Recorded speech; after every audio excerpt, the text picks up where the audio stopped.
in several states because of my husband's job. Husband is pharmaceutical scientist. Okay. So చిన్నప్పుడు నేను మా బాబుని చిన్మయ machine తీసుకెళ్ళినప్పుడు నేను కూడా ఎడల్ట్ క్లాస్లో కూర్చుని I learned Bhagavad Gita and Shankaracharya's Vivek Chudamani, Atmabodha, all these texts. Then suddenly I said, why I'm looking, అంటే అంతవరకు చాలా పూజలు చేసేదాన్ని. Then I said, just then we moved, I started having this, I mean, I don't want to do all these Vrata pujas. God is within us. He is not in the idol and pichi. Then 15 years ago, I was looking for meditation. Then I slowly stopped pujalu and manesi. Then I started doing that Sahaj Marg, which is heartfulness meditation. Okay. Tarvata nenu, when I came into this, I did for 3 hours per day, minimum 3 hours per day for 40 days. Then I started having a lot of body changes, and like and also started reading some of these books. My eyebrows, in between eyebrows, I started having a lot of vibrations, lot of changes. Then and also inside me, something was saying, am I doing the correct? After 15 years I came into this, am I doing the right thing? Then suddenly, one day I asked on Zoom session, Patriji, am I doing the right thing? And the Patriji said, oh yeah, sure. The breath is your real guru. You just learn, like in the school, like different subjects, you learn from different masters and move on. So don't worry, he said. Then I got the strength that then I slowly, and also the difference between that meditation and this meditation, I was doing kind of mechanically 1 hour in the morning, 1 hour in the evening. But here I have this urge to do more and more, to seek, inside, that happiness. So, so actually I stopped taking medication, like pain medication. And most of the pain subsided, but still, I still have some, like I would say like 20%, because I have been suffering this almost for more than 15 years. Yeah. But that's my journey. Right now, 2 years ago, we moved from Boston to Dallas area. Okay. So we live in Dallas area. A beautiful experience. Because both my kids are pure vegetarians, because my husband comes from a Vedic scripture studied family. Okay. He's very much, in those days when there were no temples, he used to perform vratas and pujas like Satyanarayana Vratam and all these pujas to other friends and other relatives, okay. Whoever asked. He also teaches Gita, Bhagavad Gita, in the temple and now on the Zoom. And both kids, especially my son, learned Gita from childhood onwards. He also have discussion groups in his college. Now he's doing his PhD at Duke. I taught him. He also does meditation. Wonderful. Very interesting journeys we keep hearing every day. And today what you have shared, Balagaru, it's unique. Oh, is that right? Yeah, it's unique. I had heard, from a third person that somebody after, long journey in their spiritual practice, then they try a new one. But today I'm listening it live from someone who had experienced it. So actually, when my son was between 2 and 3 years old, somebody gave me autobiography of Yogi. Then at that time we were in Indiana, Evansville, Indiana.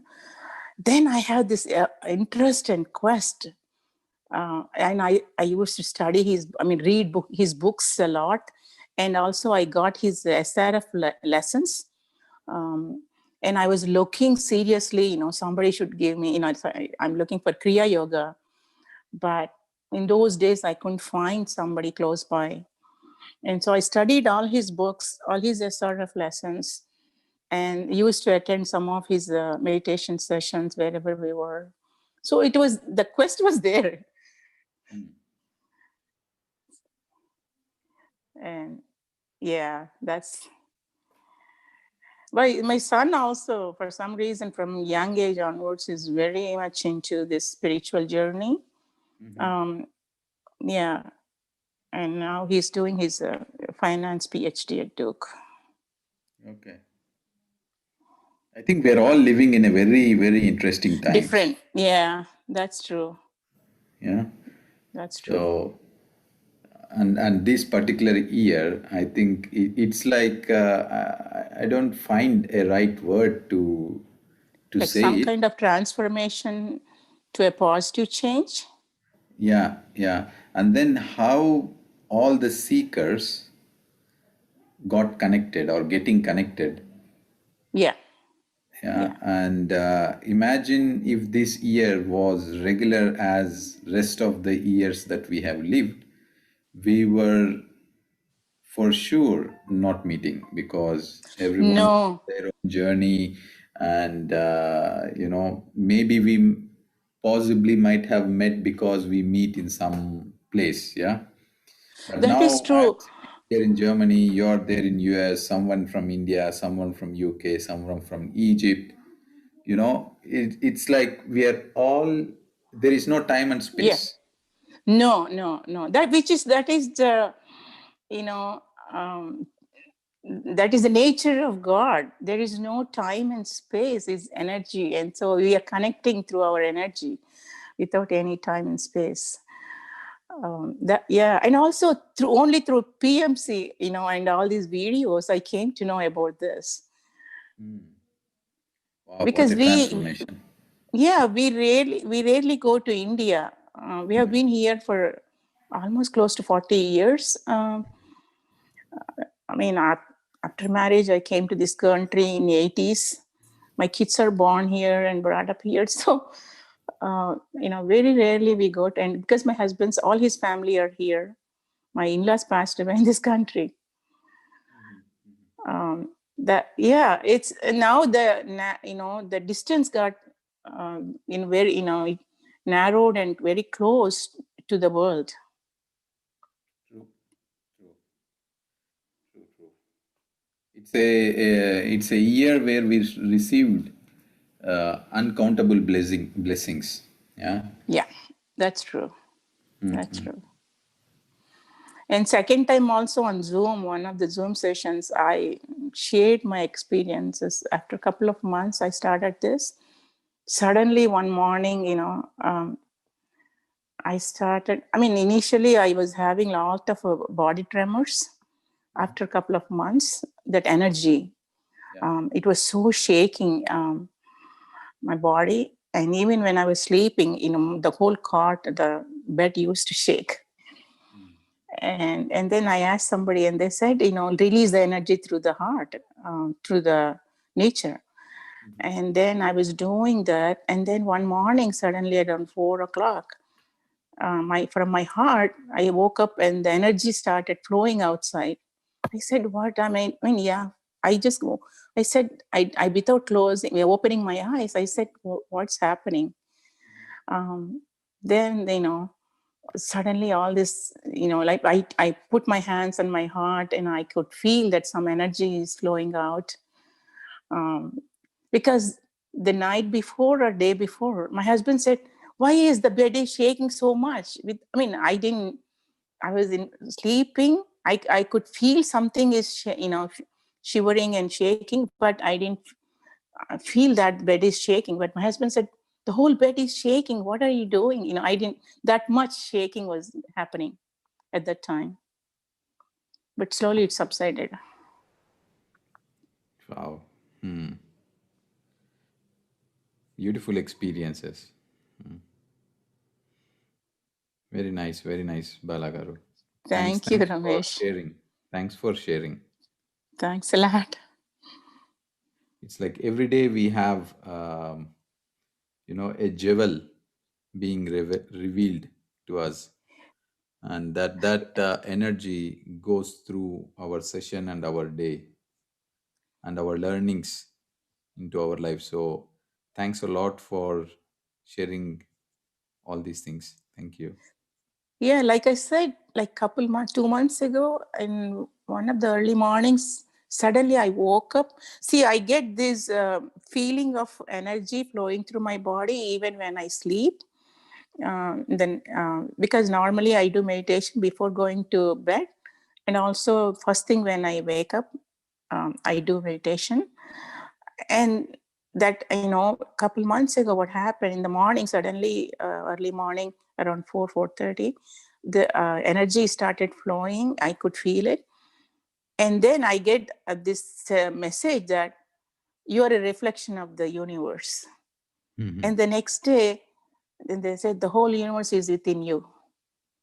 I was wondering, what are these messages? Why am I getting this? Like, Hmm. Wonderful. Hmm. We can keep hearing your experiences. oh, thanks a lot, Ramesh. It's nice. Actually, my daughter, I mean, my Madhu, when she speaks, my daughter, just how that's how she is. My daughter has a very soft voice. Um, she she resembles my daughter. She has three little kids. My daughter, Mhm. very soft voice like Madhu. Whenever Madhu speaks, I think of my daughter Pranava. Oh, okay. I will tell this to Madhu. She's also almost same age, probably. When yeah, studied at Berkeley, and very everybody says, "Oh my God, she's very soft spoken and very soft nature." She never ate even egg. Also, she always eats the vegan cookies. I mean, she bakes a lot. Uh, Hmm. like vegan cookies and cakes at home for kids. That's good to hear. Madhu is not always soft with me, so that's a different thing. I think that is true with the husbands. Even with Hey, hey, hey, Ram, I am hearing you. Okay, I'll tell Madhu. You see, everyone is ready to, Yeah. to I could support. also contradict Ram. I saw Yeah. I saw you people Nobody, in life. nobody will agree with you, Ram, somehow. If Madhu is saying that, okay? And Prabha knows my daughter from childhood. She's Yeah. very, very soft cornered. Actually, she changed her mind to go to medicine after working in pediatric hospital. Okay, okay. No, I think how a wife learns from husband and how a husband learns from wife, it's very interesting. Yeah, yeah, So, which is true. yeah. Yeah, we are here to learn and evolve from each other. Yes, exactly. True, true. Wonderful, wonderful sharings. If you allow Balagaru, shall Sure, we start the session? sure. Yeah, okay, okay. Thank you, thank you. So that's very wonderful to hear this transformational journey as we start our today's journey. So thank you, Master, for sharing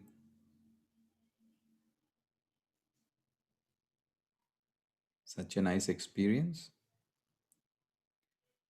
So, friends, let us start our journey today. Cross your legs one above the other. Kindly take off your glasses if you're wearing any.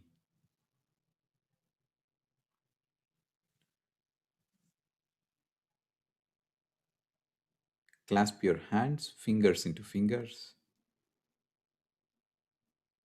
Close your eyes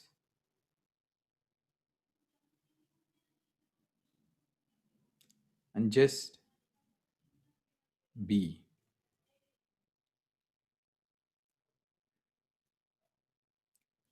The whole essence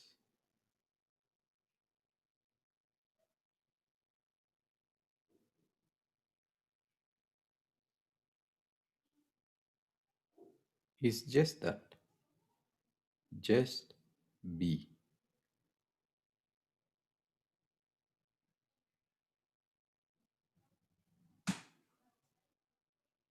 The moment we drop everything,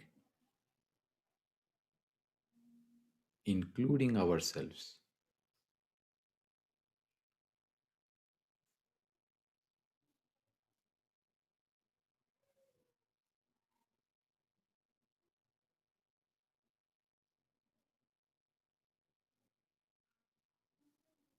we experience the state of being.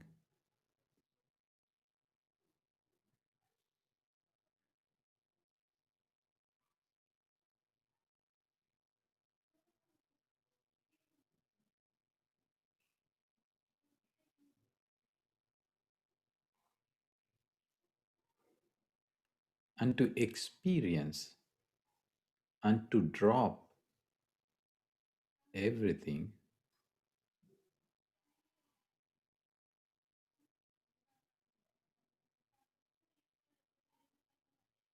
the tool, the source, the guru is our breath.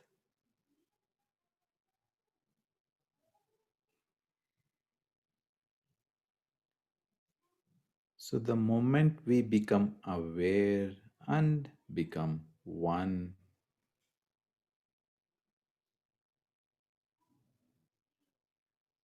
with our breath, the normal inhaling and normal exhaling breath,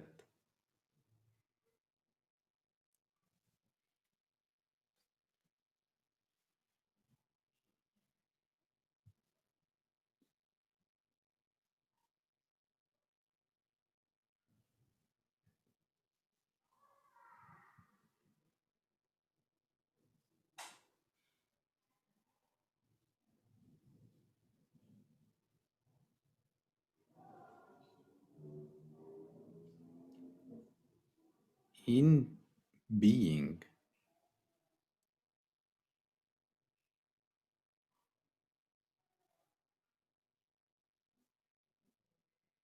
we become one with everything. There is no separation whatsoever.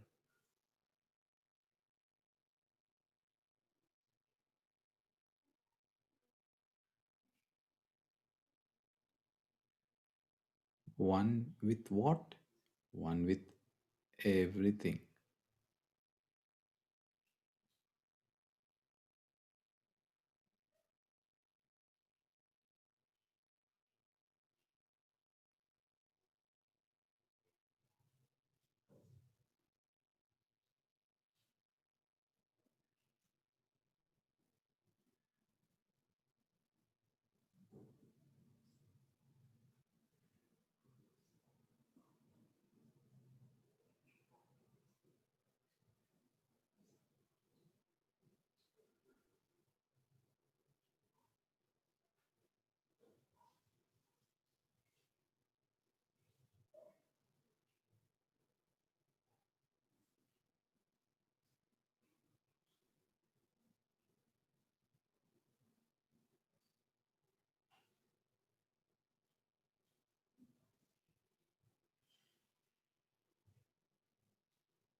Every time you become aware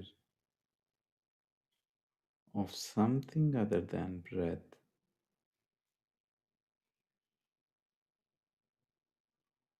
happily acknowledge it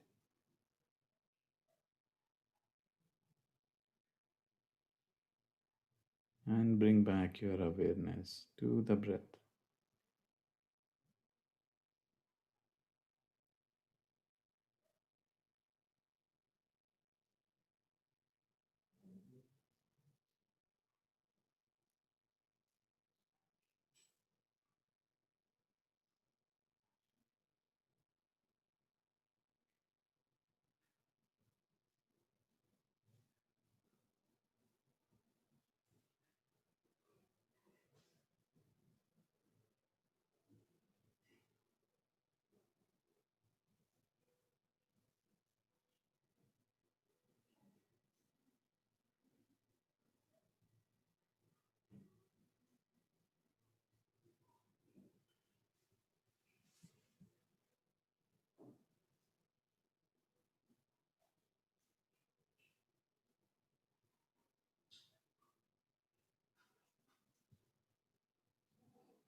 you can experience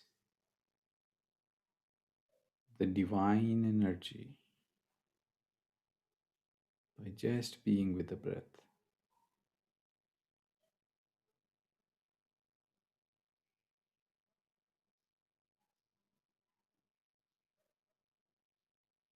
It is not somewhere else. It is not so far.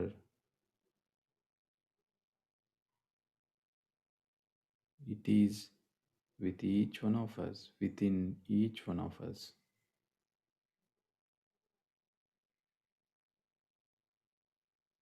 Every time you are with your breath, you can feel that energy. You can feel that vibration.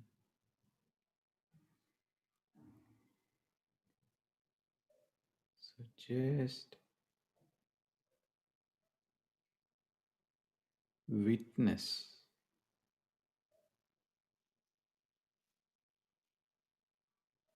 your breath.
Everything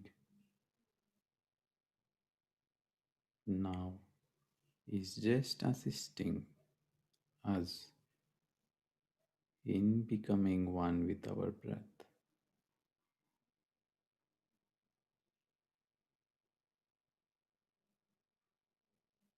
The normal, natural breath.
Last 2 minutes, friends.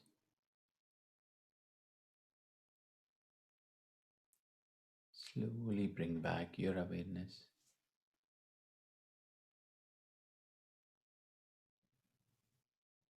to your surroundings and to your physical body.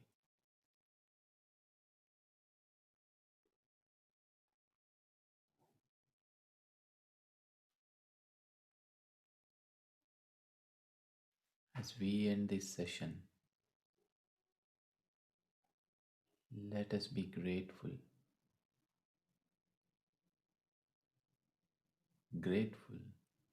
to each and every experience that we went through in all our lives.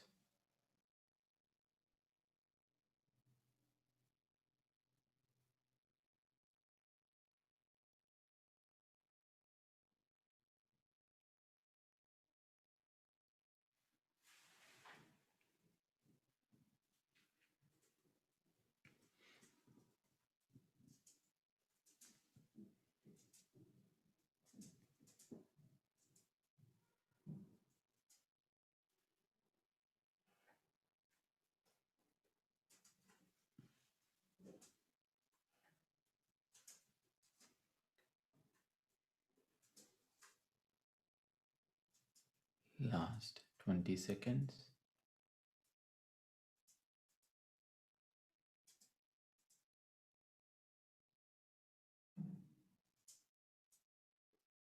Become more and more aware of your body.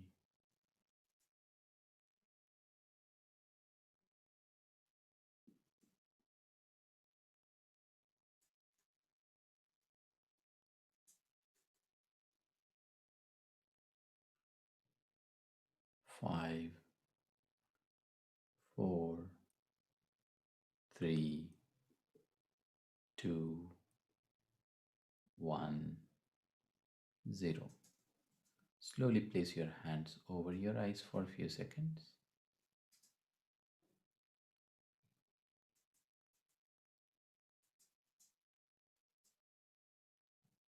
When you're ready, you may open your eyes and take off your hands.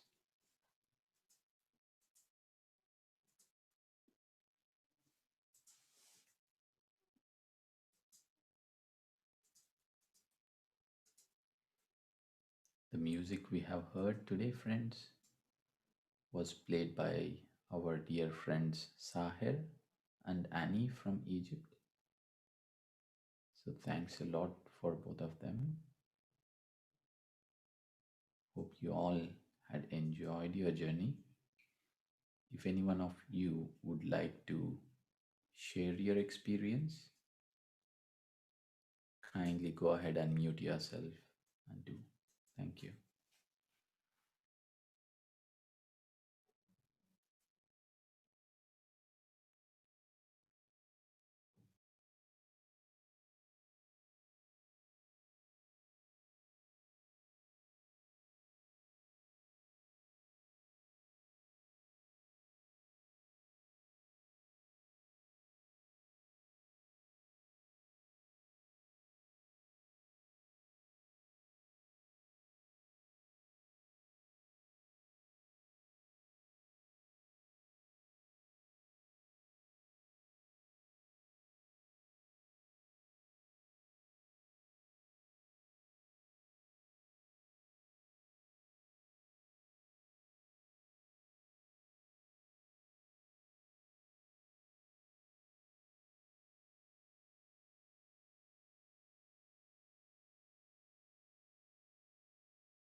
Hi Ram,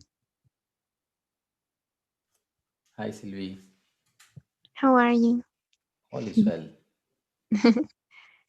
Yeah, it was beautiful. I mean, I couldn't have guessed that it was Sahir, but something inside me told me that. Oh, Sorry. sorry, I thought it was me. Yeah, something about the meditation told me that it was him, even though I didn't know. It was really nice. I don't know, was it drums?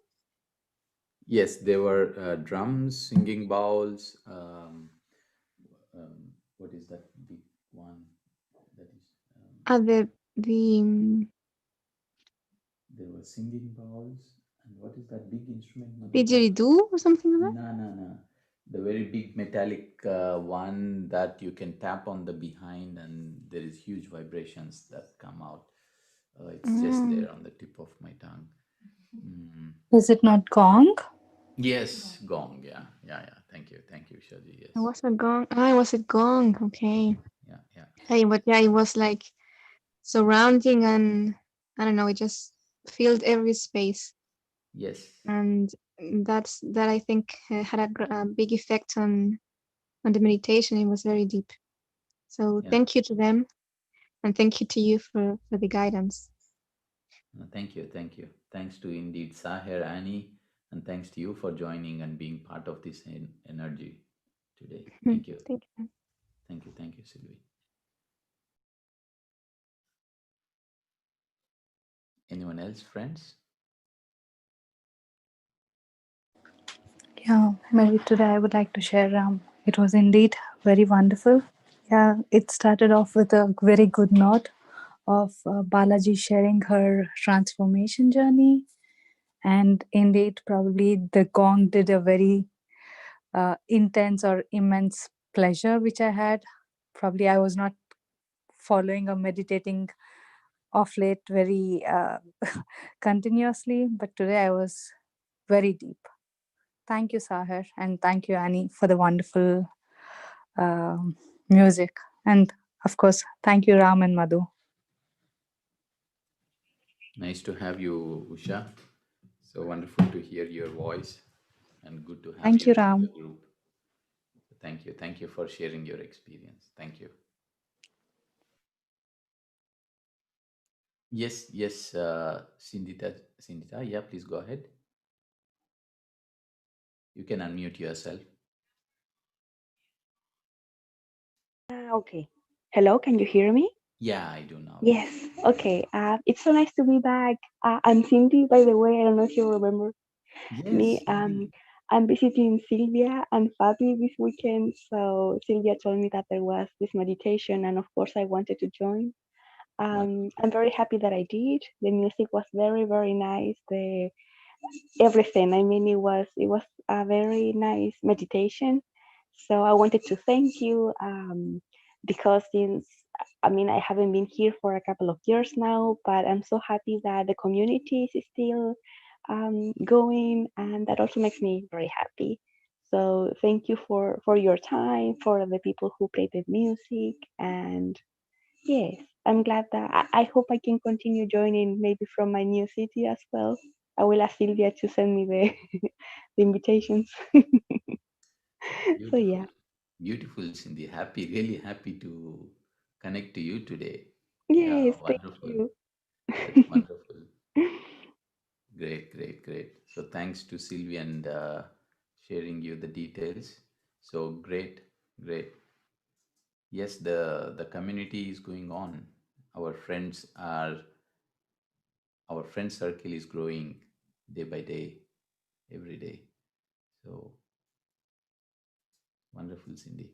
Thank you. Anyone else, friends?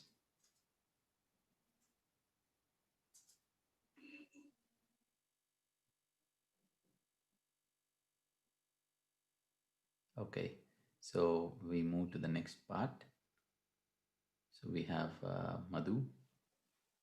Can you please take over? So we will continue the story of the untold story of Sita.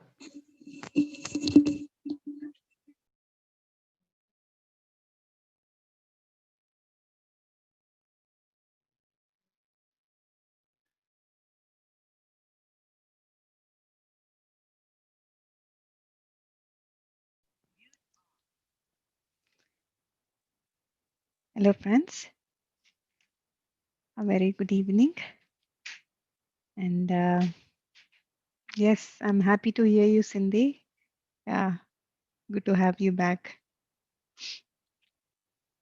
And friends, Yesterday we have heard about Mata Sita entering into Ravana's heart and mind and entering into the kingdom of Lanka. So today Soma will be explaining on Sita's sacrifice. I want you all to close your eyes while I'm reading this.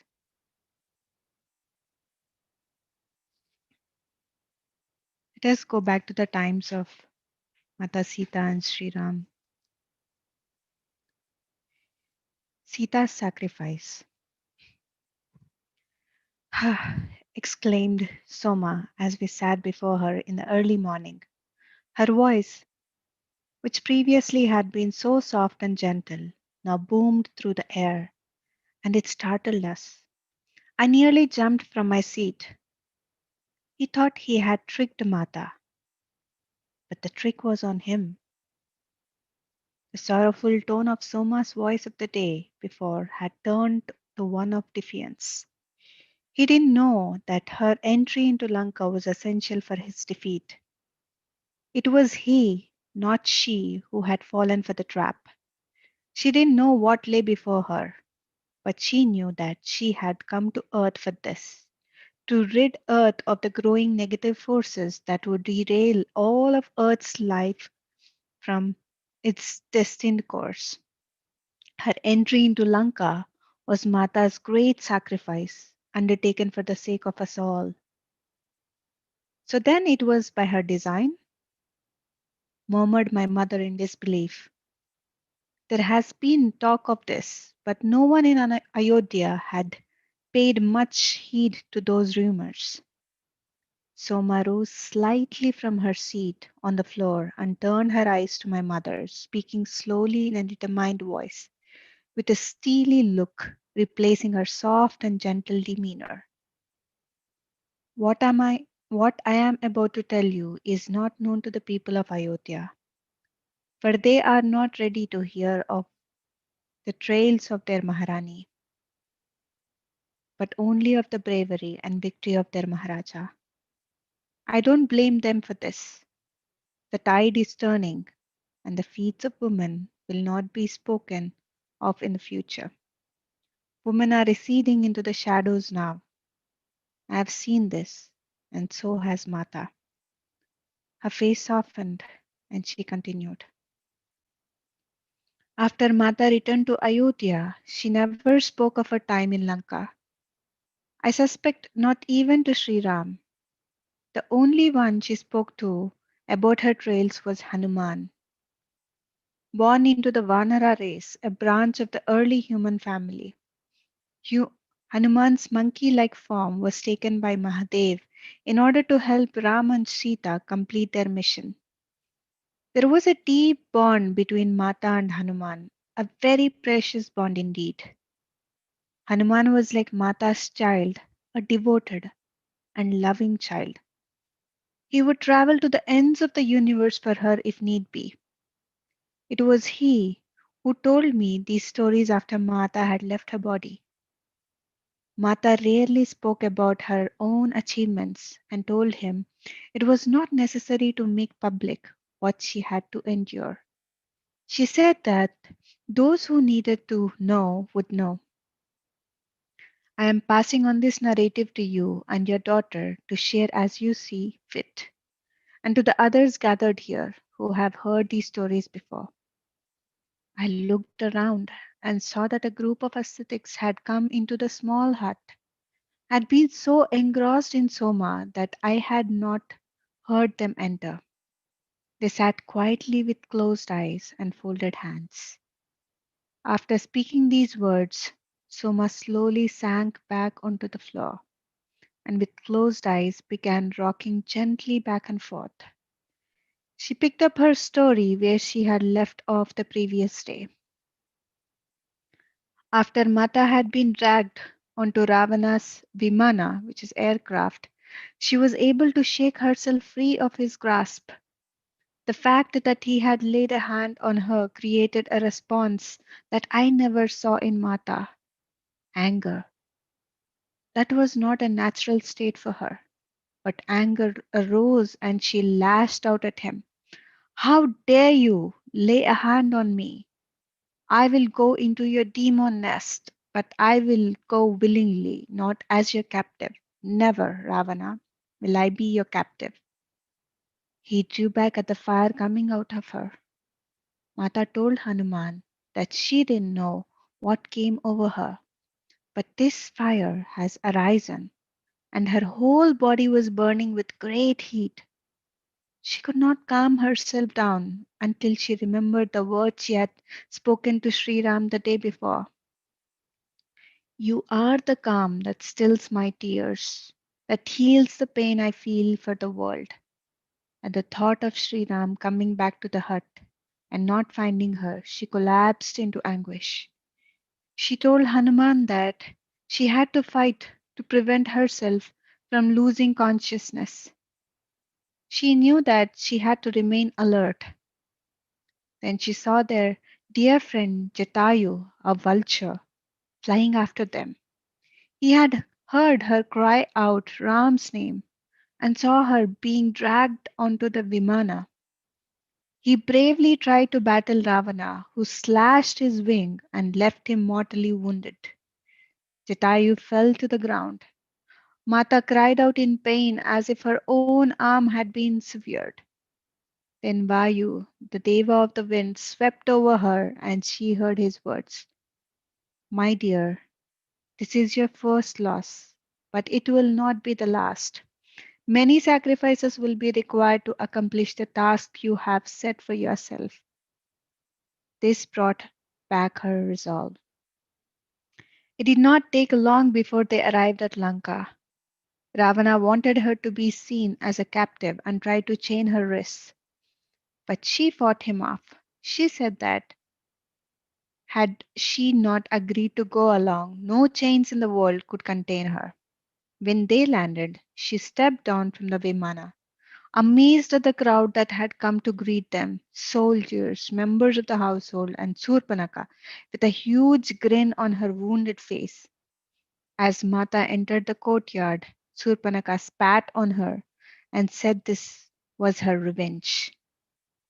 As if walking in a daze, Mata passed through a large entranceway, the courtyard, and out into an enclosed garden.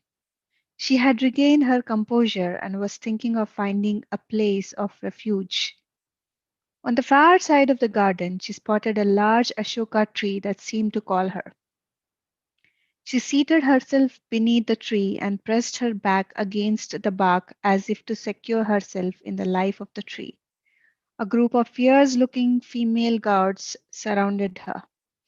One of the guards brought her a basket of fruit and a cup of water, and of all the guards, her eyes were the only ones that wore anything close to a kindly expression. You must be thirsty, Rajkumari Sita. Drink and have some fruit.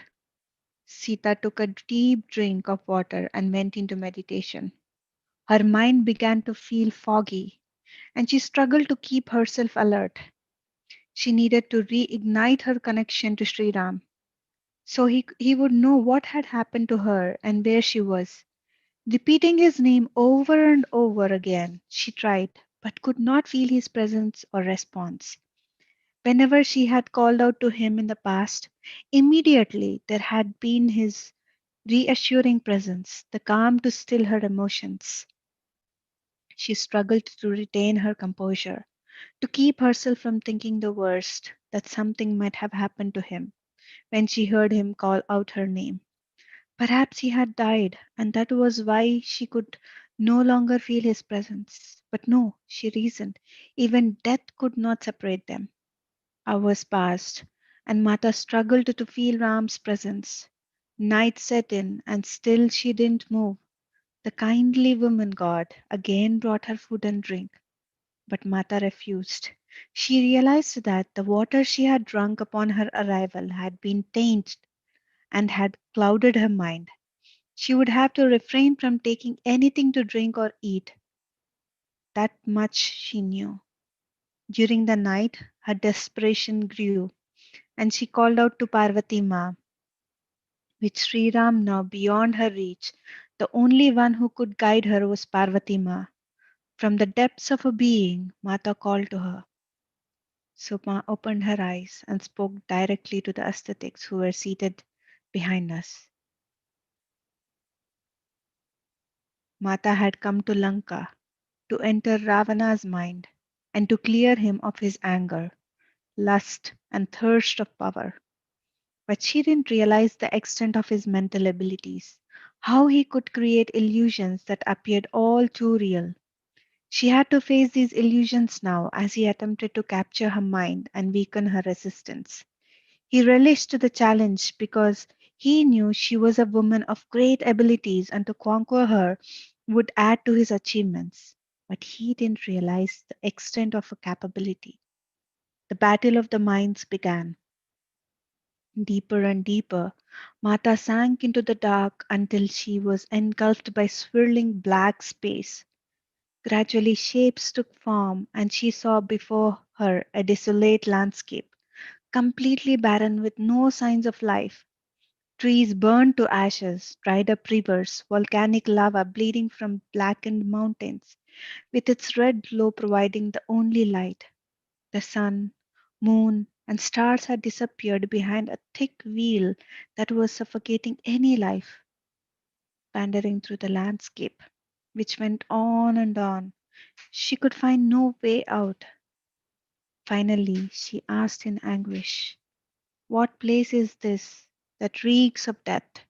She could barely see a few feet ahead of her when she suddenly stumbled upon a pile of corpses, finally half decomposed, faces and limbs partially eaten. Gasping, she drew back. She heard them call out to her and drew closer. What has happened to you?" she cried. "Who has done this?" The corpses rose and began to speak all at once. Mata watched as the corpses turned into women who had been abused and disfigured. The realization came to her that these were the women who had been tormented by Ravana. Some he had killed, others died by their own hand after he abused them. "Help us, Mata," they called out. Her horror turned to compassion, and she touched them one by one, pressing her hands across their half decayed faces. "Let me take this suffering from you, daughter," she whispered as she went from one to another, standing among the abused women. Her voice rang out, "Ravana, see what you have done. One who abuses a woman will reap the result. I guarantee this." The figure of Ravana appeared. The figure of Ravana appeared and began to laugh, a deep, loud laugh that pierced Sita's ears. "You have found my trophies, Sita. They were created for my pleasure." Sita let go of the woman she was holding and saw them all turn to dust. Ravana too disappeared amid a cloud of laughter. Was it an illusion or was it real? She couldn't tell. She fell back onto the ground, weak and disoriented. Then, with great difficulty, she lifted herself and began to walk. There must be a way out of his desolate place, she thought. Suddenly, a beautiful forest appeared. Her heart leaped up. She was free. As she entered the forest, she saw her beloved Ram resting by a sparkling lake. A cry of joy escaped her lips and she began to run to him. Then she saw a beautiful unknown young woman lying beside him, and he was playfully stroking her hair. He was telling the woman that Sita was dead, and she would now be the Maharani of Ayodhya. Mata's cry of joy turned to a cry of pain. The scene disappeared, and before her she saw the palace in Ayodhya. Ram was seated on the throne with a beautiful woman beside him. People were coming and touching their feet. "No, no," Mata cried. "I am not dead, Ram. I am alive. I am alive." But he didn't hear. Falling to her knees, her chest heaved in pain. Tears rushed forth, and before her eyes she saw the form of Ram turned into Ravana. Again, his torturous laughter rent the air. Mata put her hands over her ears and turned her eyes away, but wherever she turned, there was Ravana's form. Each form had beside him a beautiful woman. Suddenly, he grabbed the women and began to abuse them. They tried to escape, but he held them down, ripped their clothes, violated them, and left them wallowing in pain. One by one, he pursued and abused them. Sharp pains racked her body as if she were in the bodies of these women, as if this were being done to her. Her heart was shattering, and she felt death was certainly near. That scene disappeared, and again she found herself alone in darkness. This is an illusion, she told herself. It is not real. He has trapped me in an illusionary world. I must not succumb to these false images. She ran to all sides of the dark space, seeking to escape, but she was enclosed by walls of glass. Wherever she looked, Ravana's face glared out at her, mocking, taunting. What power is this? She murmured. She turned in every direction but could not find a way out. Exhausted, she fell to the ground. Mata called out to Mother Earth, but this was not earth. She grabbed a handful of what appeared to be earth in her hands and saw there was no life in it. It was a dead world, a world of illusion. Then she saw Ram again sitting on the throne with two young children in his arms. She recognized them to be her children, and she cried out to him. She ran in his direction, but could not advance any closer. No matter how hard she ran, he remained at a distance. At the sight of the children, she longed to embrace them, to look into Ram's eyes and say, these are our children. She called and called, but he seemed not to hear. In total horror, she watched as he took out a sword and began chopping the children to pieces. She turned her face away and said, this is not real, it is an illusion. Once again, her beloved husband's form turned into Ravana, and his laughter consumed the air. She found herself in a sea of dismembered and disemboweled corpses of children. Their mothers stood on the shore, crying out to her to help. Mata looked around the savagery and, with tears pouring from her eyes, called out, what evil is this? What mind has created this horror? The answer came quickly. It is he, the one who tried again and again to kill his own child, the blessed Prahalad. It is he who created this possibility, this thought form. He must be destroyed before these thought forms enter the minds of men, and such behavior takes over the earth before the abuse of women, the abuse of children becomes common behavior. Soma opened her eyes. Seeing the look of horror on our faces, she hurried to say, I do not mean to frighten you, but to show you what torture Mata had to endure. Was all this due to Ravana? All these illusions? Asked my mother in a hoarse voice.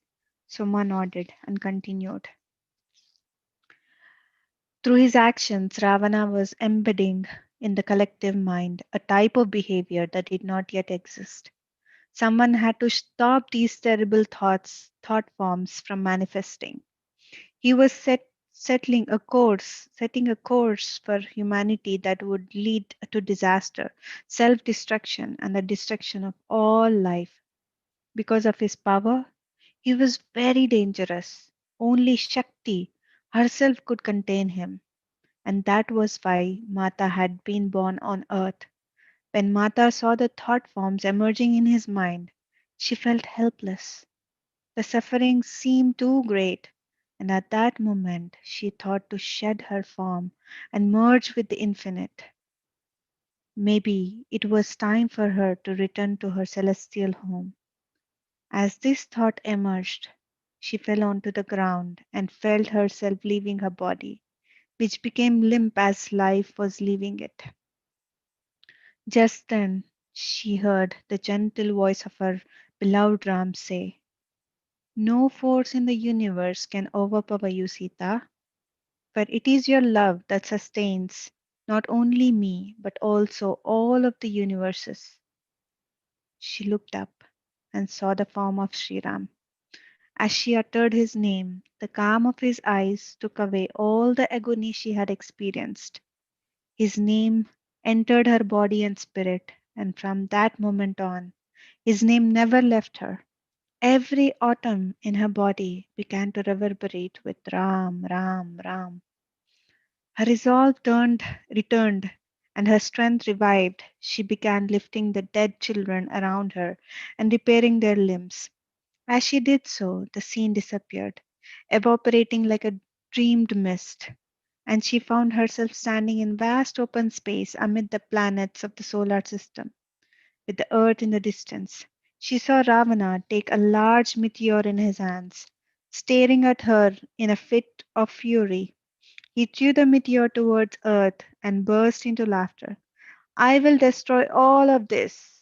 His voice resounded throughout the ethers. Quickly, Mata moved so that her body was between him and the earth, and she absorbed the force of the meteor's impact into her body. Ravana went from planet to planet shooting meteors directly at them. But she took the meteors that were racing towards the planet into herself. "I will protect all that you seek to destroy," she called out to him. Ravana approached the sun and said, "I will blacken this ball of light, and I will ignite Suryadev again," she replied fiercely. Gazing at him steadily, she said, "The love that gave birth to this universe and sustains it cannot be overcome by all the hatred and anger you have created. These negative thoughts will be transformed." He disappeared and called out to her from a distant solar system, "You cannot reach me here." But she appeared before him and proceeded to pursue him from galaxy to galaxy. She could not lose sight of him, or his destructive powers would yield untold horrors on the universe. What was the force behind him? What gave birth to such ugliness, anger, and hatred? Suddenly, Mata stopped her pursuit of Ravana. She whispered, "Ravana has the memory of his previous birth, when he was the Maharaja named Hiranyakashipu, who tried to kill his own son Prahalad for worshipping Lord Narayan. What pain must be buried deep inside? How can I release his pain?" Soma grew quiet and then asked, "Do you understand what I am describing?" My mother and I both shook our heads, but the chorus of aesthetics spoke softly. "Yes, Soma, we are following you. We understand what Mata had come to do." Soma continued. "You see, Mata had to enter Ravana's mind, but he was very clever. Now he knew that she could see his thoughts. So he tried to intimidate her by creating all kinds of illusions to demoralize her. He almost succeeded, as she was beginning to feel overwhelmed and would have given up her body had not Sriram prevented this. This was the second time Sriram held her on earth. The first time was when she was young and had entered a very high state of meditation in the forest. Neither Janak Baba nor all the sages gathered could bring her back to earth. She was in such a state of bliss that her body would have dissolved had not Sri Ram appeared to her, and that was before she had met his physical form. This time, in Lanka, she nearly dissolved her form due to the suffering of the world. She had taken in so much suffering that she thought to return to her original nature. It was Sri Ram again who prevented this. I must pause before I tell the rest of this narrative, as it is a very important part of the story. It is what led to the birth of Ravana. My mother and I were glad for a break as our hearts were very burdened by all we had heard. You did not take the morning meal, did you? Asked Soma. We shook our heads. Then let me fix you something, and let us go greet Suryadev, who by now must be midway through his daily journey. And let us greet all the forest creatures. We have been inside for too long, and our hearts are weighed down. Let us lighten them before continuing. Mata would want that. The next story, friends, is the curse that created Ravana. Now, where was I in the story? We were back inside Soma's hut. It had been too hot for us to eat outside. She had insisted on preparing food for us, but we managed to convince her that some fruits and water were enough in this heat. We quickly took our refreshment and retreated again to her small room, which surprisingly always seemed to have a gentle breeze passing through it. Oh, yes, she continued. I was describing the memory that Mata recalled. It was a memory of an event that took place ages ago when Ravana was living in the forest with Sita, his wife.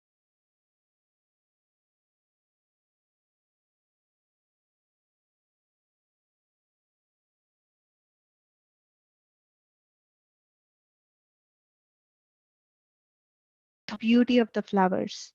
Each morning showed a new variety, and today's assortment was of striking colors. As they were walking, Narayan said to her, the four Kumaras, the mind manifested sons of Lord Brahma, came today. Why have they not come to see us? She asked.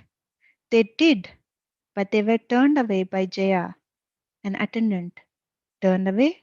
She was surprised. Narayan continued. The Kumaras came in the form of children, and Jaya didn't want to disturb us. Or so he said, but in truth, he was envious of their love for us and did not want them to meet us. I will speak with him in time. Looking out into the distance, Narayan spotted the Kumara sages. Nodding in their direction with a beaming face, he said, let us go to them. They have much to share with us. What a joy to meet them again, she replied. They walked toward the four sages, filled with happiness. One of the sages looked down and began to say, forgive us, Narayan, for not coming to meet you. Narayan and Narayani simply smiled, and the sages understood that they were aware of what had taken place. I am sorry for the misbehavior of our attendant, Narayani said. It is nothing, he replied. We are with you now, Prabhu and Mata, and so we rejoice. We have come to share news of the unfolding events on earth. After the Kumaras took their leave, Narayan and Narayani went to find Jaya, their devoted attendant. He saw them coming and tried to hide, but there is no hiding from Narayan. He saw the seeds of pride and jealousy taking root, seeds that had been there long ago when Narayan had allowed Jaya to live in the high celestial realm in the hopes that in time these seeds would dissolve. But he saw that seeds, which had rested dormant for so long, were now beginning to grow, and he was concerned for his servant. You turned the Kumaras away who had come to see us after a long absence. In this abode, Jaya, no one is turned away, let alone such great sages. Prabhu, what I did was not wrong. They were rude children and spoke to me in such a disrespectful manner.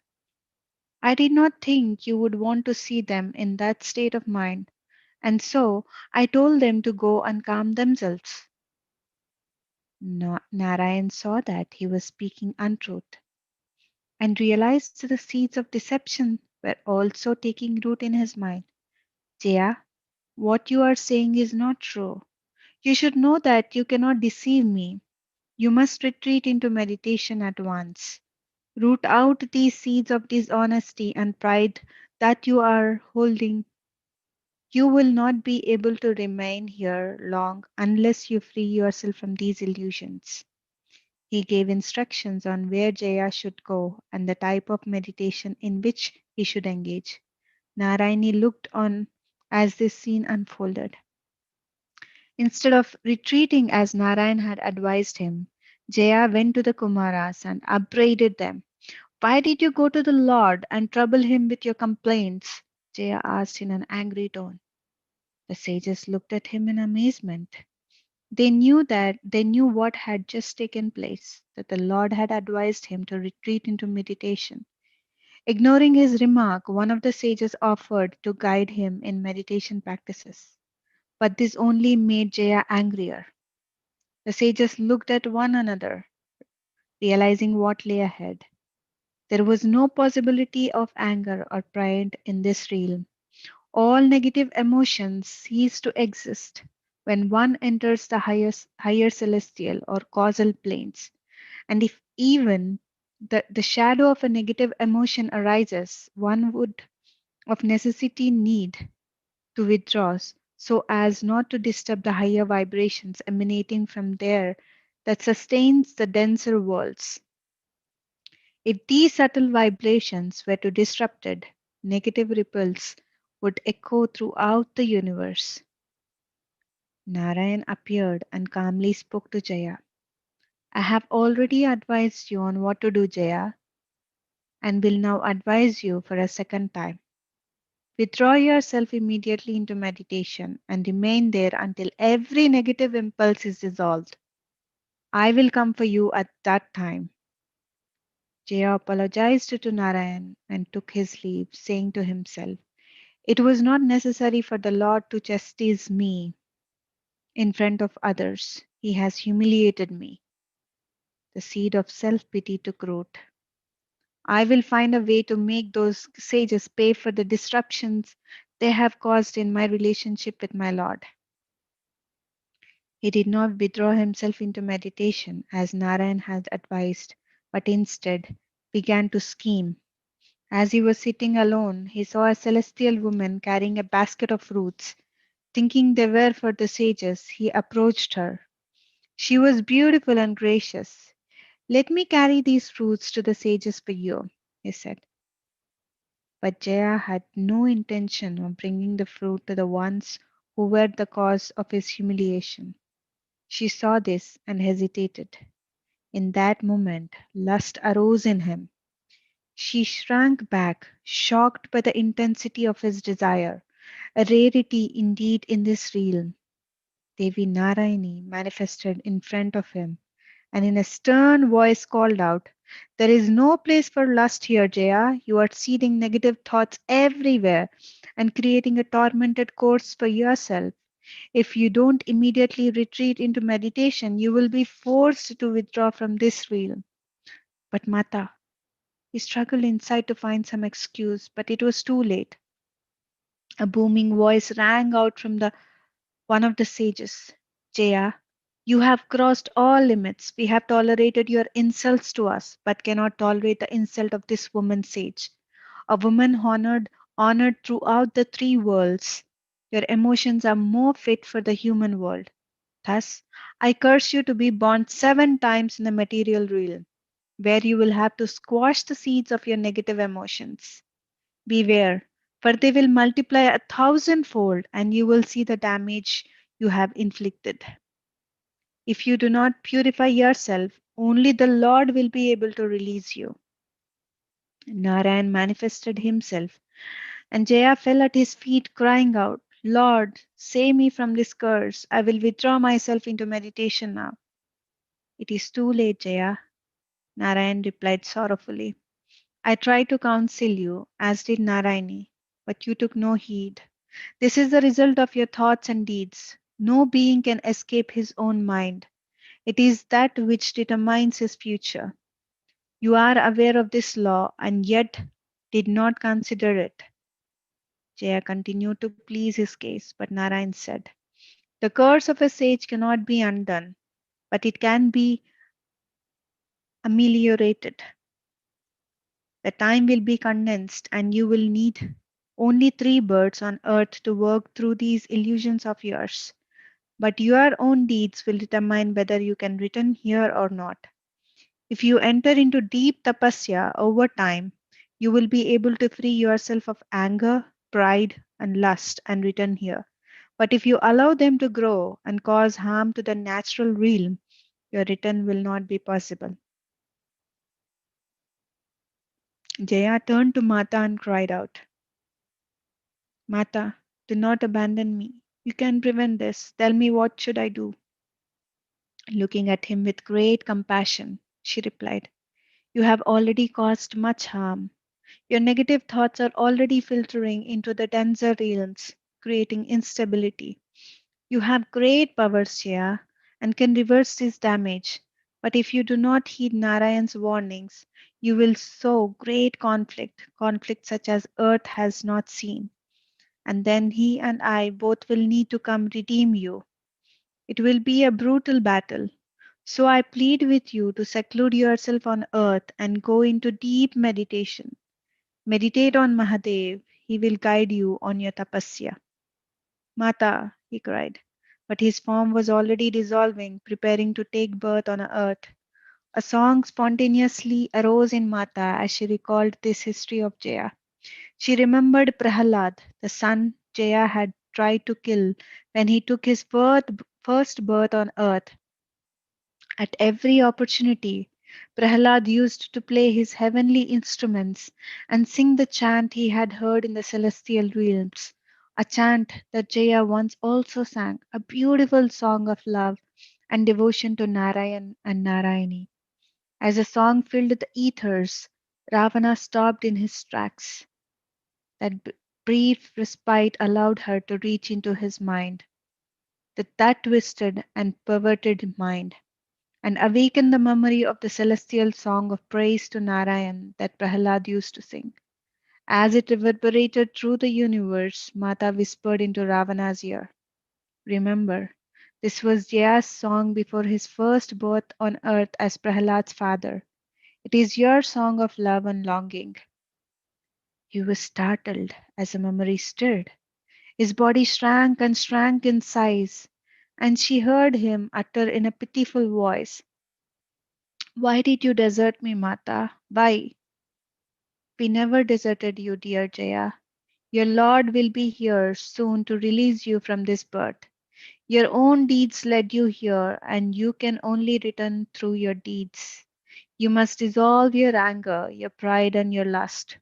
Why have you so degraded yourself, you who are capable of so much good? She asked in an anguished voice as she reached out in vain to catch him as he started to fall.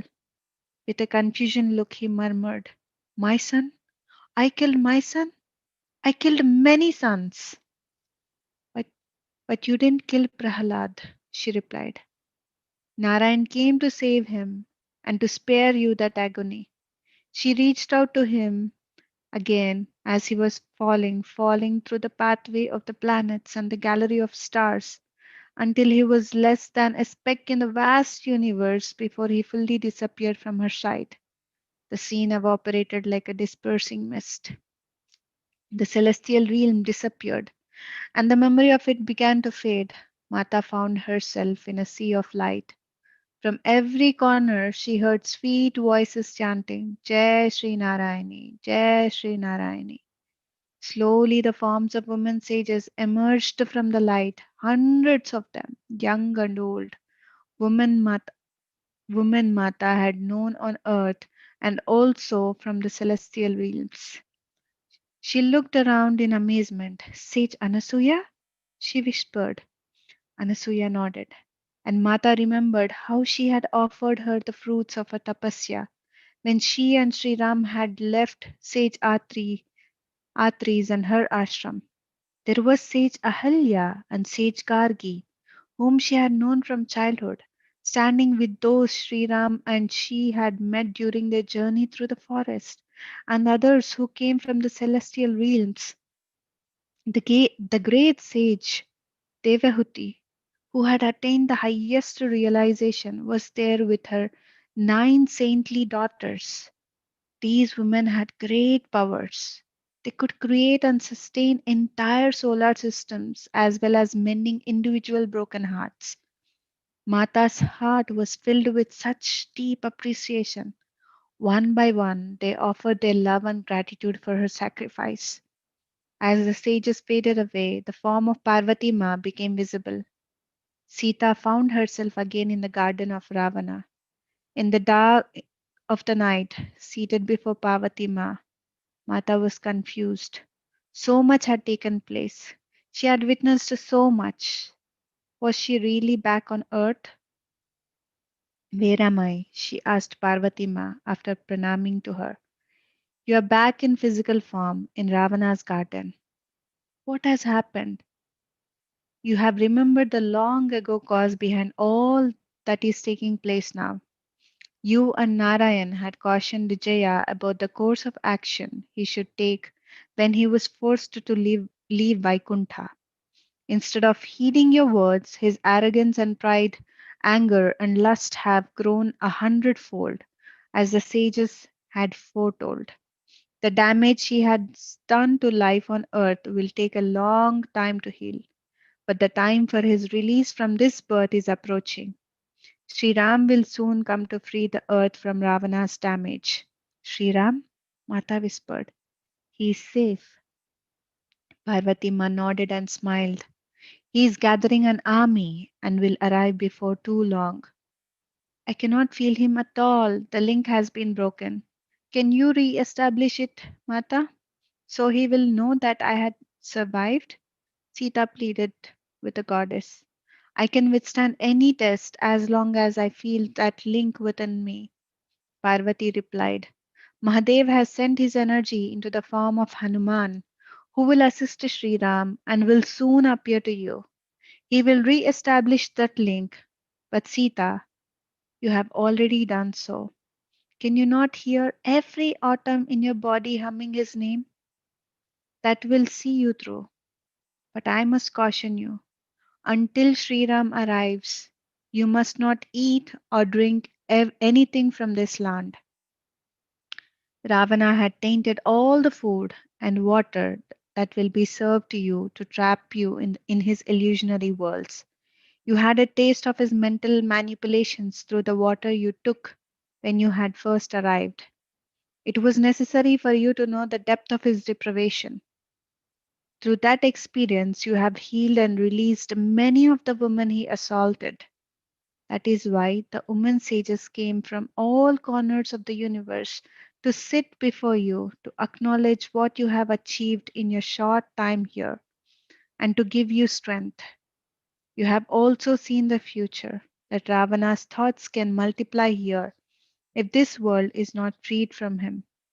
But that is Sri Ram's work.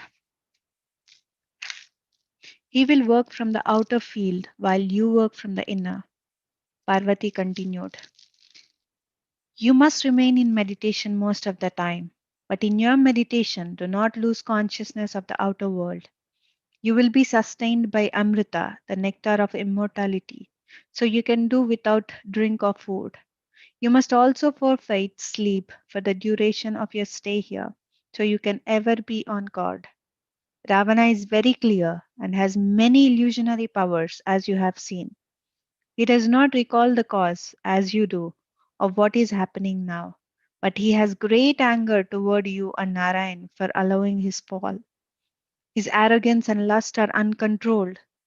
Together, Sri Ram and you must contain them if he is to be transformed. This is his second birth in the earth realm after many thousands of earth years. His first birth was as the Asura king Hiranyakashipu. His anger toward Narayan was such that he sought to rid the earth of his worship. The great devotee Prahlad was born as his son to try to awaken him, but to no avail. Narayan had to take the form of Narasimha to rid the world of his terror.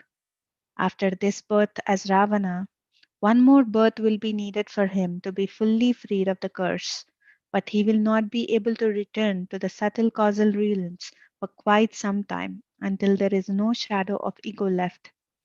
We have seen the damage that even the buds of his negative thoughts and emotions can do. Mata took this all in. The memories of the celestial realm had grown distant, but were not submerged. She recalled her true nature and that of Sri Ram and remembered now why they had taken birth. It was not only for Ravana, but also to help in the turning of the cycles, to set new patterns of human behavior that would guide the future. Ravana was inhibiting their ability to set the course for human civilization to thrive. Having taken birth from a human father and Asura mother, he was seeking to turn the earth into a demonic realm, subduing it and holding human captive through fear. That could not be. That was why she had agreed to enter his kingdom so that Sri Ram could accomplish what needed to be done. I must take my leave now, said Parvati Ma. Daybreak will soon arrive. I will not be far. Now and then I will come in a form you will know. Mata sought to express her gratitude, but Parvati Ma stopped her, whispering, You shared my pain, and so I will always be with you in yours. Mata remembered how she had been present when Parvati's son Ganesh had been decapitated. It was she who had caught Parvati Ma when she sank to the ground in her agony. It was she who accompanied her through the subtle worlds as seeking her son's spirit so that he would return to his bodily form. She had loved the little Ganesh and had felt Parvati's pain as if it were her own. Remembering this time when a deep bond had formed between them, Mata smiled and nodded. Then she watched as Parvati Ma turned into a small white bird and flew to a perch on a high branch of the Ashoka tree under which Mata was seated. This tree will always be blessed because of your presence, Mata whispered as she looked up at the bird. Just then, the gods who had fallen asleep began to stir. Mata had no idea how much time had passed since her arrival. This was the first time she had opened her eyes since that day when she sought refuge under the tree. Sita, you have returned to the world, said the woman god who had offered her food and water when she arrived. We thought, dear, that you would never recover from your state of shock. How long have I been here? Mata asked. Several weeks. You have been in meditation or a stupor. Ravana has been here every day to see you, but he said you had entered a state of shock due to your captivity.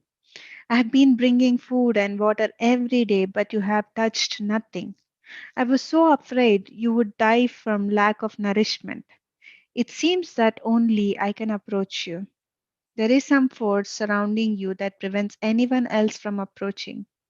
You must be very hungry, dear. I will bring some fruit and water. Mata shook her head.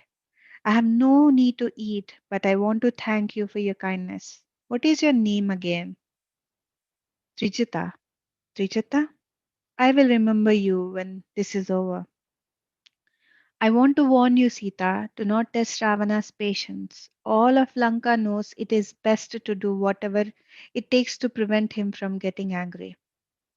Mata didn't need to be reminded of his anger. She remembered vividly the scenes she had experienced in his dark world. Ravana arrived a short time later and began to mock her. I'm glad to see you have survived the shock of your captivity. But I hear you are still not taking food. Do you seek to starve yourself to death, Sita? Because if it is death you want, I can accommodate you right away. He raised his sword. Mata turned her eyes away. She would not look at him, but replied in a quiet tone, I have no intention of dying, Ravana. As I have already told you, I am not your captive. Whatever is taking place is for your liberation, to help free from your arrogance, pride, and lust. He broke into a sharp laugh. My liberation? You had better be more concerned about your freedom, Sita, and whether or not you will get out of here alive. Closing her eyes, Mata slipped back into meditation without responding. Each time Ravana approached Mata, her heart started pounding as she remembered what Parvati Ma had said about his illusionary powers. Day after day, he came to taunt her, telling her that her husband's death was not far off. He tried all sorts of illusionary tricks, and when his frustration and anger grew great, he tried to harm her physically but would always be rebuffed. There was a mysterious protective energy around her that would not allow any weapon to come in contact with her body. As the days passed, and Ravana saw that her strength and stamina were not diminished by a lack of food or drink or sleep, he grew envious and even more furious. Who was she that she could hold herself so calm and steady in the face of his fury? How could she go without any sustenance day after day after day? He considered himself to be the most disciplined yogi, having given decades to deep meditation.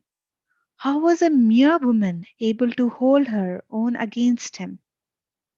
He became obsessed with breaking her will, but Mata had another thought in mind. She was set on awakening in him remorse of his sexual assaults and abuses, for his thirst for power. From time immemorial there have always been men who could not contain their lust and thus abused women. But these incidents were once the exception and were dealt with harshly. Ravana had established a new pattern of behavior that allowed him to dominate women for the sake of power. He relished this power, which led to more and more abuse, with no possibility of justice for the woman. Allowing this pattern of behavior to enter the world would lead to the diminishment of women over time, which troubled Mata greatly. One night, as she was deep in meditation, the vistas of the future opened before her. Mata saw the gradual oppression of women that would take place. She heard a gentle voice say, "One day, far into the future, mothers will kill their unborn daughters thinking they are of no value. Husbands will confine their wives to home and assign them the most menial work. Women will have no access to education or wealth. They will lose confidence and begin to feel inferior. They will be valued for their physical beauty alone, not for the wisdom or attainment.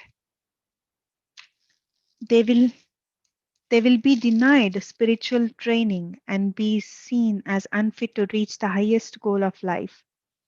My daughters, highly advanced seers who have created and sustained solar system, will be all but forgotten, known only as the wives of the rishis. Their attainments will be lost in the annals of time." Hearing these words, Mata's heart grew heavy when suddenly the wondrous Maharshi Devahuti appeared. Mata had recognized her voice, and the sadness her words had brought were countered now by her joy in meeting the sage once again. "Dadi, grandmother," she exclaimed, "is it you?" It had been long indeed since Mata last set eyes on the great Devahuti, who was sitting mid-air in meditation. She now drifted down to seat herself in front of Mata, her long white braid winding down her chest to reach her knees, her skin as clear and radiant as sparkling snow. With glowing eyes, she took Mata's hand in hers and began to converse through an exchange of thoughts. No words were needed, but her meaning was clear. She had come to awaken another memory in Mata, a memory that would foretell the future. It is all but certain in the turning of the cycles that we women will retreat into the shadows of life. Women hold the memory of the inner worlds, and with the downward arc in the cycle of time, knowledge of these worlds will decrease. It is necessary for the outward development of the planet, for civilization to proceed. Then, after a long period of time, the upward arc will begin again, and women will bring back the knowledge.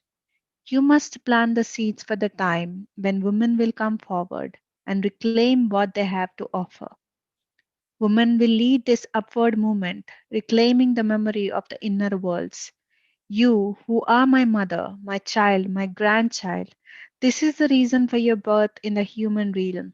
Your work is not only for the present moment, but also for the millennia that lie ahead. Soma stopped to ask us if we were growing tired. Far from it. We were hanging on her every word. She offered us a drink that she said would keep our minds clear and alert. As she was about to tell us of an even earlier time when Narayani had descended to earth, Soma continued her story. As Devahuti's thoughts were being transmitted to her, Mata remembered a far distant past when the role of woman had been more prominent. Maharshi Devahuti's father, the great Manu, enlightened ruler of earth of this age, had searched the world for an appropriate husband for his daughter, a greatly advanced yogi. He found a suitable sage, Kardama Muni, doing his intense tapasya deep in a forest and approached him about a marriage. Kardama Muni's great desire was for union with Parabrahman, ultimate reality. Yet he could not refuse the great Manu, so he agreed to the marriage on one condition, that after conceiving children, he could depart to the forest to continue his tapasya. Devahuti consented to the match her father had arranged.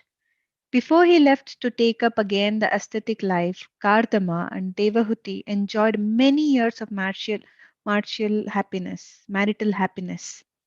and she bore him 9 daughters: Kala, Anasuya, Sraddha, Havirbu, Geeta, Kriya, Kyati, Arundhati, and Shanti, each of whom became an advanced yogi. Then she bore a son, Maharishi Kapila, who was a manifest of Narayan. Seeing the birth of the boy, Narayani could not help but come hold her beloved in a young boy's palm. Just as Kardama Muni was leaving for the forest, Narayani appeared to Devahuti to console and guide her as she sought to raise and train her 10 children in yogic ways. And when the time came for the marriage of her daughters, it was Narayani who helped to facilitate their unions. One of Devahuti's daughters, Sage Khyati, had a gentle and kind disposition, and her vision was fully open to the inner worlds. Narayani had deep affection for her and guided her on how to enter the higher, subtler realms.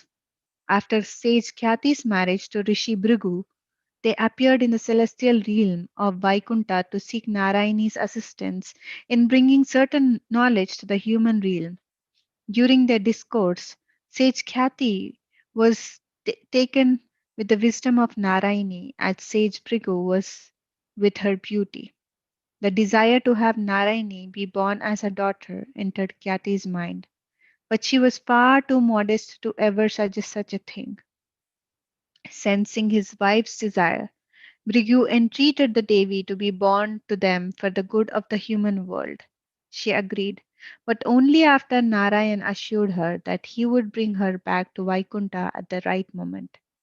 And so, Narayani, also known as Shri or Mahalakshmi, was born as a wise and beautiful Bhargavi. In her descent into the human world, she retained much knowledge that she later shared with Sage Brigu, guiding her father in understanding how the stellar bodies impact all beings in the physical realm. Later, he was able to develop the system of predictive astrology based on this knowledge. Sage Brigu had a second wife named Usana, who was the mother of Shukracharya, a learned sage and guru to the Asuras. During that time, there was a great battle between the Devas and the Asuras over control of the physical realm. Many of the Asuras had been destroyed, but a brutal band of them sought refuge with Usana. Seeing her son's disciples in such disarray, she granted them refuge. The devas soon came to her and asked her to allow them entry, but she refused, saying she had given her word to her son's disciples to protect them. As Narayan was on his way to bring Narayani back to the celestial realm, he heard the argument between the devas and Usana. He appeared and cautioned her to let the battle take place. Come what may, he said. Those who uphold Dharma will succeed, as it should be. Do not stand in the way. But Usana refused, saying she had given her word. To go against one's word is unfortunate, but to go against Dharma is a far greater misdeed. One must weigh the outcomes of these two and use discrimination. Narayan advised Usana in a calm voice. I urge you to allow the devas to fulfill their function.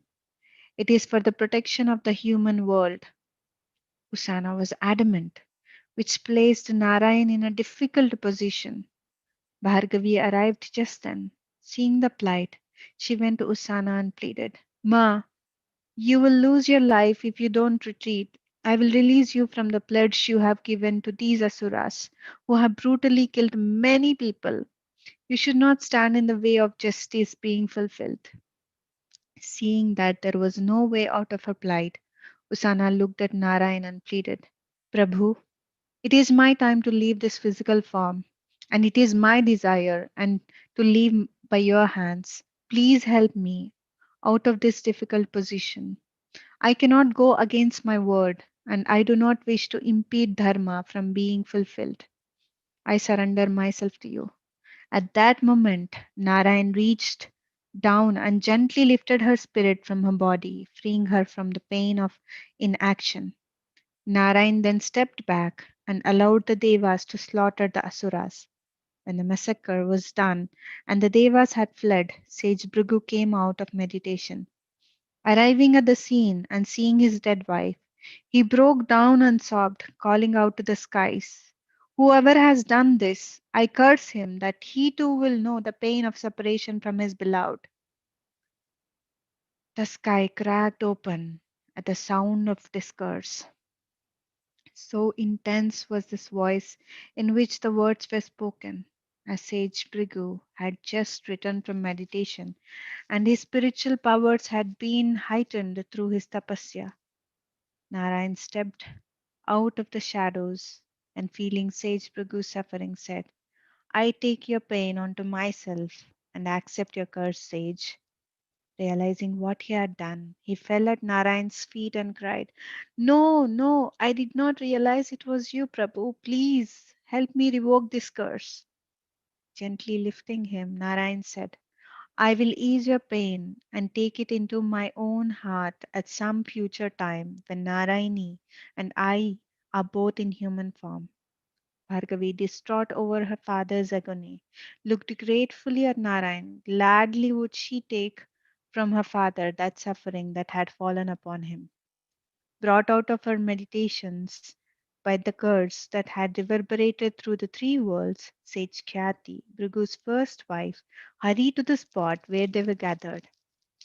Realizing what had just taken place, she chastised her husband and said, In cursing Narayan, you have also cursed your daughter. What father would do this?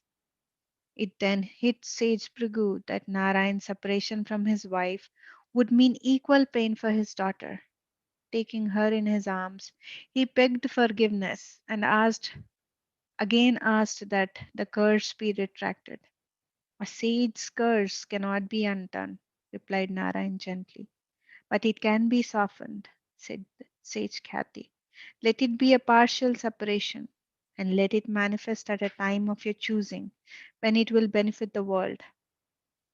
When the time is right, as you have spoken, it will come to pass, replied Narayan. Then turning to Bhargavi, he motioned to her, Come, it is time for our return. Bhargavi knelt at the feet of Sage Priku and Sage Khyati. Her mother lifted her and privately counseled her. There was a time when a rishi's curse was needed to help carry out the law of cause and effect. It is no longer so. The time for such denunciations is passing. May you one day take away this power, lest in the declining ages it be misused. Gazing into her mother's eyes, Bhargavi nodded and then assumed her true form as she and Narayan departed. Mata sat in silence for a long time as these memories returned to her. So, this is the cause of my separation from Ram? She finally asked sage Devahuti. The great sage shook her head. This current situation was designed by the two of you for the release of Ravana. The separation that was predicted still lies ahead. But do not think about that now. It is in the future. A great battle lies before you. When that time comes, you will know what to do, and it will be for the benefit of the world, just as my daughter Kathy had spoken. I want to show you something now, my child, something that will help you realize the work that lies ahead when these events are past. Take my hand. Mata took her hand, and in their light bodies they flew to the Sarayu River in Ayodhya. As they approached, Mata heard the most beautiful chanting. It was just before dawn, and the first hint of sunlight was beginning to creep across the horizon. As the night sky lightened, so did the sound of the chanting, Jai Mata Sita, Jai Ma. Quietly their voices blanketed the river. A wave of joy and surprise swept over Mata. Dozens of women were gathered and chanting her name, invoking the deities for her protection. This is what has created the protective shield around you. Every day since your departure from Ayodhya, these women have come to the river to chant and pray for your safety. At first, there was only one, that woman over there who is absorbed within. Devahuti pointed to a woman standing knee deep in the water, her eyes closed, her hands in prayer position. Then others came. When word of the captivity reached Ayodhya, dozens and dozens joined them. Every morning, no matter the season, rain, thunder, winds, nothing deters them. This is the power of these women. Even Ravana cannot penetrate what has been created through their devotion. Therein lies your work, Sita, the seeds you are sowing for the future when the power of woman will need to be awakened. The purpose of your life is not only for you, but also for all who will come in the years ahead, for the women, Sita, who will follow the path you set. I have felt their devotion, replied Mata quietly, but I didn't know from where it came. I have sensed a great love coming from Ayodhya, but I assumed it was for their Raja, Sri Ram. I did not think the women of Ayodhya would feel this for me, as I was still a foreigner in this land when I had to leave it. These women do not know the power they have created. They are praying for your well being without realizing the protective energy with which they have surrounded you. Take solace, Sita, in the love and devotion of these women. The sight before Mata began to fade. The women, the Sarayu River, the sunrise, all faded from view, and before she knew that was happening, she found herself back under the Ashoka tree. The light form of sage Devahuti also began to fade away. Dadi, don't leave, Mata called in a faint voice as her heart burst with love for Maharishi Devahuti and all that she had gifted humankind. Vibrating in the ether for a moment longer, the sage said, by way of parting, Ram will fulfill the outer needs of this battle. You must fulfill the inner ones. Work from inside, Sita, as you have been doing, from inside Ravana's mind. That is where the real battle is taking place. Dawn was quickly approaching. Mata tried to hold on to the scene of Ayodhya, but the reality of Lanka again took hold of her. The gods approached with offerings of food and drink, trying to whet her appetite and entice her into Ravana's distorted universe. When Mata refused all food, they retreated, keeping their god at a distance, and Mata drifted into meditation.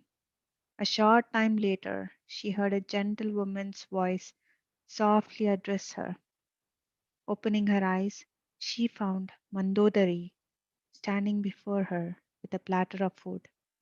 Mandodari was Ravana's queen. She was devoted to her husband and was a pious woman who had continually pleaded with Ravana to release Sita. Every day Mandodari had been cooking food for Mata and leaving it before her meditation seat, and every evening she came to reclaim the untouched food. Sita, I have cooked this food with my own hands, my best dishes, loved by all the household. I beg you to eat. Mata was silent as she gazed at Mandodari, a dignified woman, but one whose beauty was cloaked in a dress of sadness. Finally, she said, Mandodari, I am not aware of your kindness and the purity of your heart, but I cannot eat or drink until Ram arrives. I am sorry not to be able to accept your offer. Truly I am. Seeing the pain on Mandodari's face, great compassion arose in Mata's heart. How will you survive, Sita? It could be months. Do not worry about me, Mandodari. I am being sustained, but I promise you that the first food I take will be from your hands. I wish I could do something for you, Sita. You can. Mandodari looked at her expectantly. Her pain over Mata's condition was evident on her face. You can make peace with yourself. Mandodari looked at her with confusion, but Sita said no more. She had retreated again into meditation. That's all for today, friends. And tomorrow we'll be reading on Sita's teachings to Mandodari. So tomorrow also we will be reading two chapters since it's weekend. So friends, if there is anyone who wish to share, please go ahead and unmute yourself. I know it's a very long story today we have read. Yes, Archana. Hey, Madhu. Hey, Yeah, Archana. hi. Yeah, as you said, it is very exhaustive story, like today's story. So I guess I'll have to reread or re-listen Mm, this two chapters, especially the last chapter, mm, to get everything, properly. Because till now it was really easy to comprehend and, mm. Yes, settle in. But this yes. last, it was like too much of turmoil and Mm-hmm, all those, mm-hmm, those illusions which he was mm, creating was too much to mm. digest, actually, I should say. That's true. I was like, That's true. how she was going through, how can one go through so much of, not knowing what is right, what is wrong, Mm-hmm. what is a fact, what is, That's true. yeah. And the last one Yeah. had too much of, Rishi's name and all that. I thought I'll just Yes, go ahead and read once exactly. more. Yeah, exactly.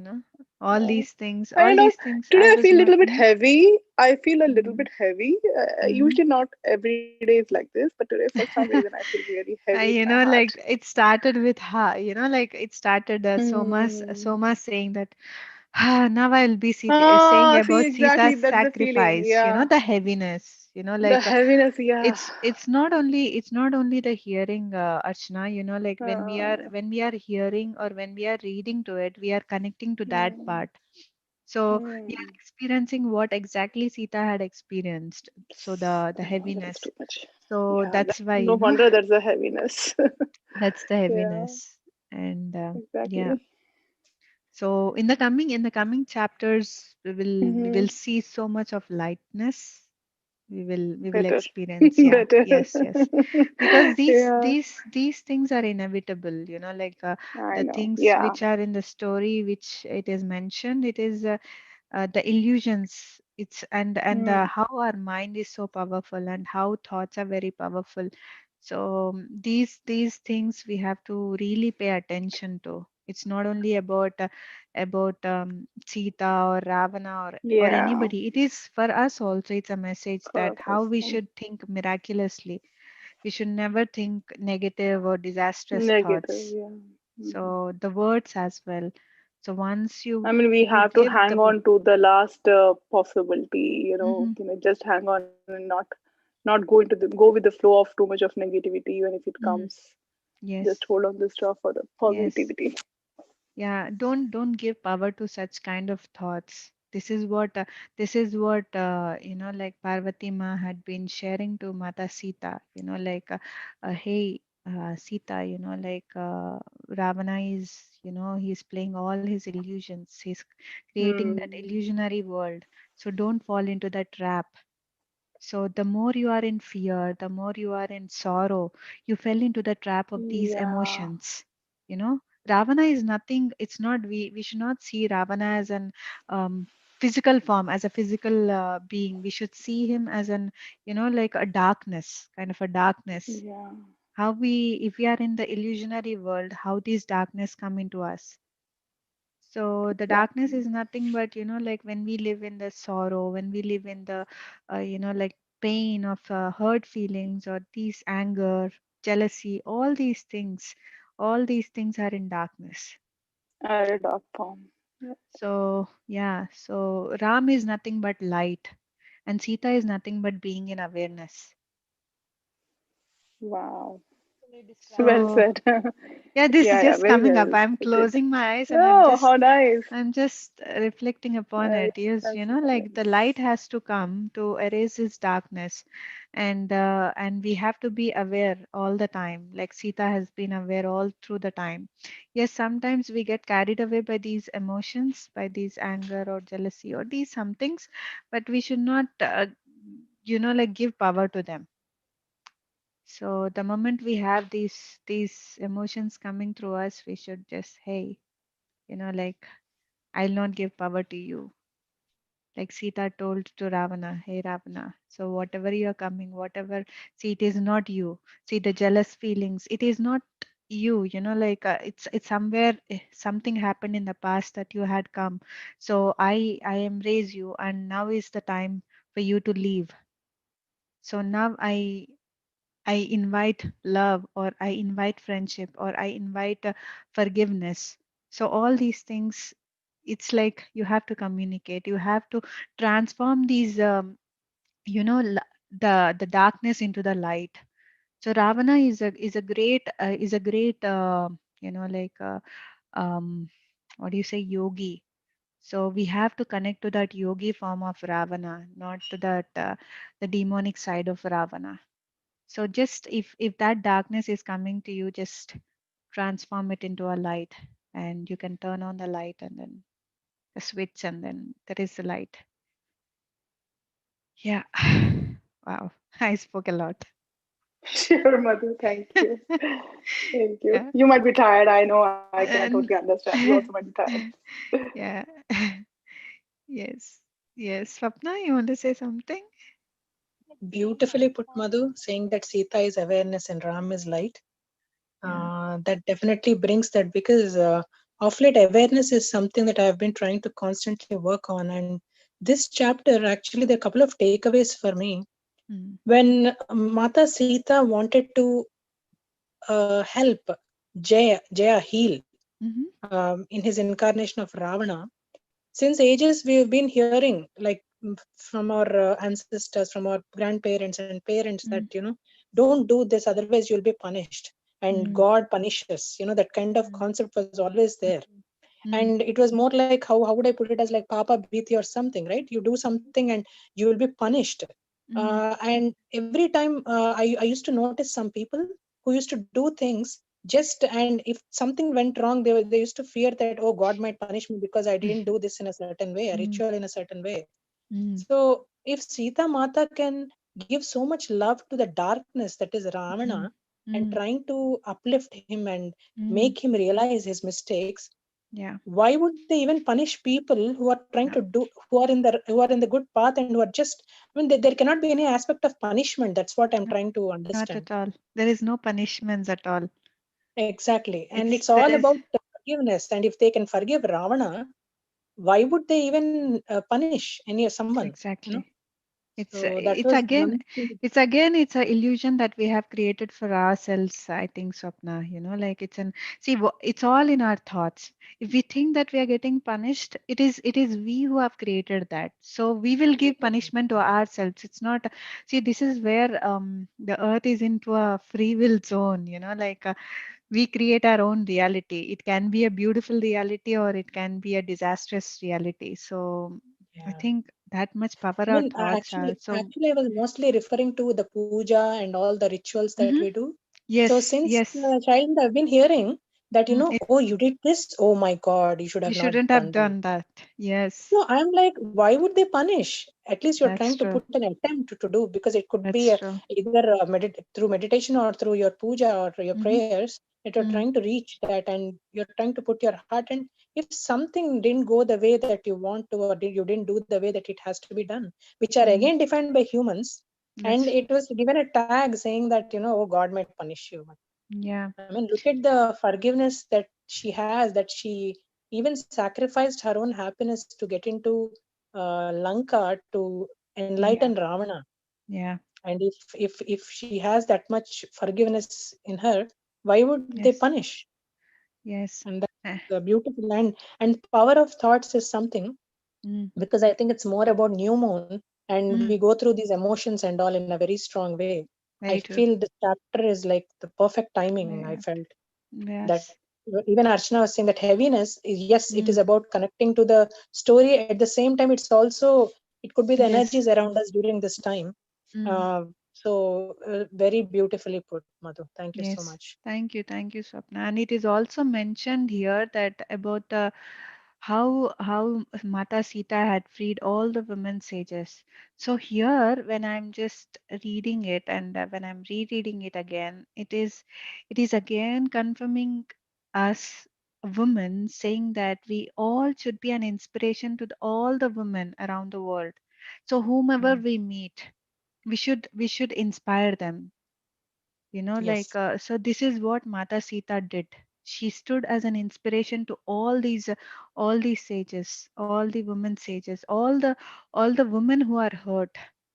So I Yeah. think I think we when we become aware, as much as aware as Mata Sita becomes, then we will stand as an inspiration and we will touch many women's heart, because this is a time where the feminine energy has to be risen. So, and it is already, it's happening. We are Yes.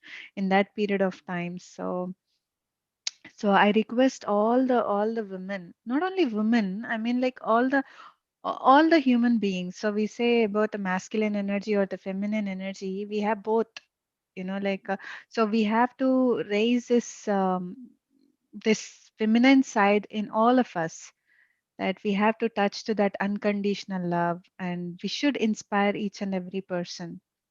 So there are so Very. many hearts that are hurt. So our presence, our words should inspire them to relieve them from all these things that they have been carrying from long time. May it be this life, or it can be from the past lives. So let us bring this light. First of all, let us bring this light of awareness in our hearts, and then let us bring this light. Let us be like a light in the darkness.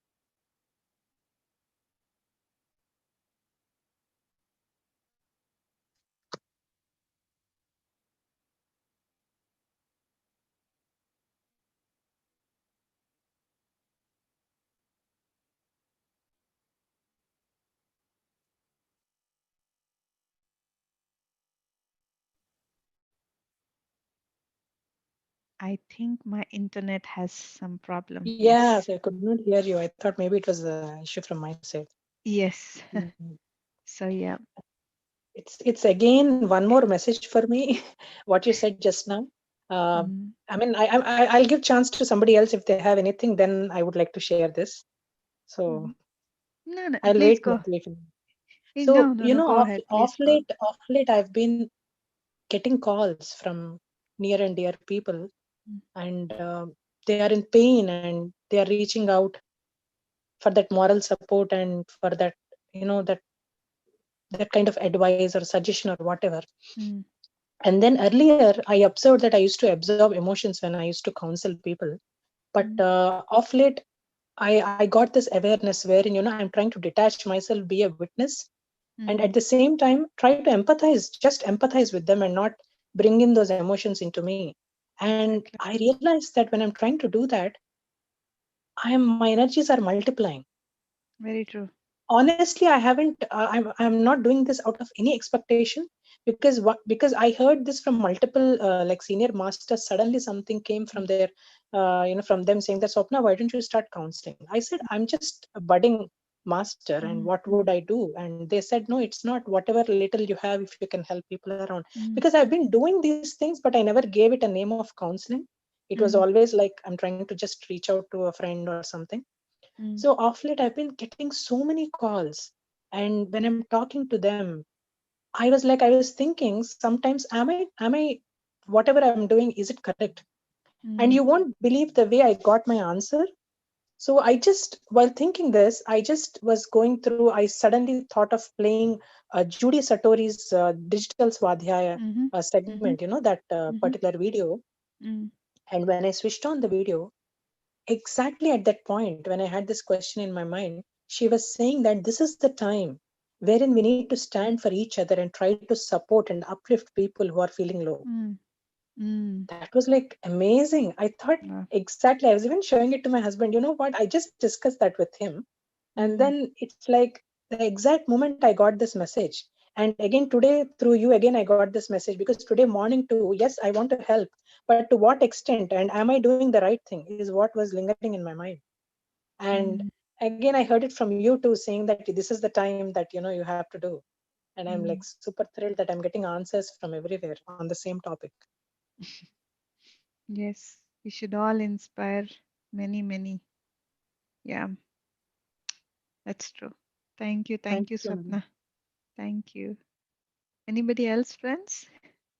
And let me tell you that tomorrow we will be having a wonderful session. I know for the people who are in US, it will be a difficult time, but if it is possible, make sure that you join, because tomorrow we have this wonderful master Akash from India who will be giving his sharings on teachings of ascended masters. So, who are ascended masters and what are their real teachings? So, we will get to know about that from Akash from India. So, it will be at 10 a.m. Germany time, which is 1:30 p.m. India time. So, if you are awake and if it is that you feel like joining and listening and questioning Akash, you can ask questions later, because it is a very very interested topic. And I've been hearing about ascended masters. I don't know much about it, but Akash Bhai will clarify many of the doubts which I had. So please do join this session, and I have posted the flyer in the group. And if any of your friends who are interested, please let them know about this as well. It will be at 10, and evening we will be meeting at 6 p.m. as usual, Germany time, and 9:30 p.m. India time. And be prepared, tomorrow it will be two chapters. Yeah, take some more and more water, and be prepared. After you finish the meditation, I request you all to drink lots of water so that you will be more grounded to take on all the information which comes in this book. Yes, Mrinalini.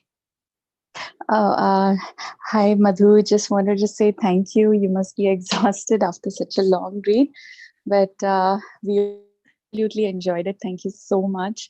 And I really enjoyed listening to the other ladies, their experiences and their opinions. It was wonderful. Thank you so much. Thank you, Thank you. everybody. Thank you so much, Mrinalini. Thank you for sharing. Yeah, thank you, Usha. Yes, Kavita, you want to say something? I was talking. I don't think you're able to hear me, right? Now I'm able to hear you. Oh, I think my Bluetooth, some issues. So I just removed my Bluetooth now. So yeah, I was just wondering about tomorrow's time, Madhu, but it's 3 a.m. our Yeah, time. I know, but it will be Yes, in yes. YouTube. True. It will Okay. be in YouTube. It was only this time was only suitable for Akash. That's why we had put in this time. But next sessions, we will ask him to have it in the later evening so that, Okay. Okay. so Yeah. yeah. So next, I mean, he will be doing some series of sessions on the weekends. That's what we are planning. So he has lots of information. So let's see. Okay. It will be also in YouTube. So you can Sure, check Madhu. it on the YouTube. Yes. Sure, Madhu. Yep. And Thank you so and much. and great job today, Kavita. Thank you, Madhu. Thank you for tuning in. That Wonderful, wonderful. that was really so nice of you to take time and listen to the live. I have I was lots. so happy that you were there. Thank you. I have so much time. No, I know how busy you are. Thank you so Uh, much. yeah, thank you, Kavita. I think everybody should come up and share their experiences, share their topics, and friends, let me tell you, if any of you who have something to share, this is the platform where you can say, hey, I have something to share. Can I do this? Can I guide the meditation, or can I sing a song? So like this, please come up and share. It is so expressive when you come out and share, and it will be very inspiring. So yeah, thank you once again, Kavita, for inspiring us. Thank you, Madhu. Thank you for the kind words. Appreciate it too much. Yes, it was beautiful session, Kavita. Thanks, Swapna. Thank you. Uh, That's great. All right, friends. So we will all see each other again tomorrow, if in the morning or in the evening. Till then, have a lovely day, lovely night, and a lovely evening. Namaste. Namaste to all. Namaste. Bye. Thank you very much, Madhu. Welcome.